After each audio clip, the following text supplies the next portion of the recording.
there's going to be a lot of people listening to this that are dealing with depression and anxiety, and they're wondering, so let's say they take a test, and a hormone test, and they see that some of like either their estrogen's high or their progesterone's off.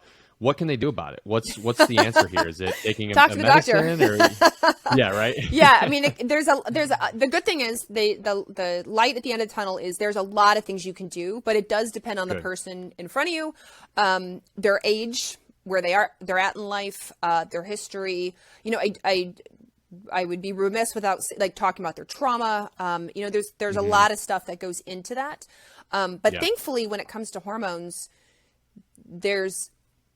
I feel, being in the hormonal world, there is light at the end of the tunnel. There is more than just the birth control pill, which is what all women seem to get put on. You know, if your progesterone is low, that means you did not ovulate. Why didn't you ovulate? Let's figure that out. Is it from stress? Is it from over-exercising? Is it from a thyroid issue? Is it from a medication you're taking?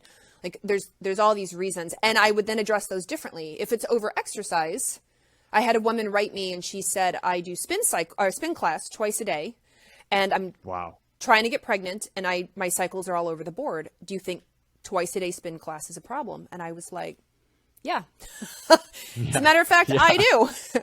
But I would address her differently than somebody who maybe has Hashimoto's, you know, and their thyroid is really not doing well, or somebody who is under severe stress and the cortisol response is decreasing their progesterone production.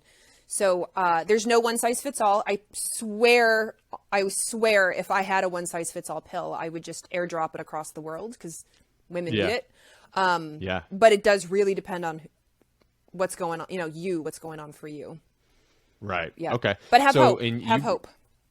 Yeah. And I think that's the best part, right? Because that's what's, I think, missing from conventional medicine is that a lot of times it's either, you know, we have no idea what's going on. Everything looks fine. So you can either choose to take a medicine or not. Yeah. Or, you know, like there is no hope because you're not really giving anybody like an actionable item that they can do to try to get better, which I always think is half the battle. Like, even if, you know, the first couple things that you do don't actually work, like let's say we're not sure why things are off. Maybe it's your exercise, maybe it's your diet, maybe it's your sleep.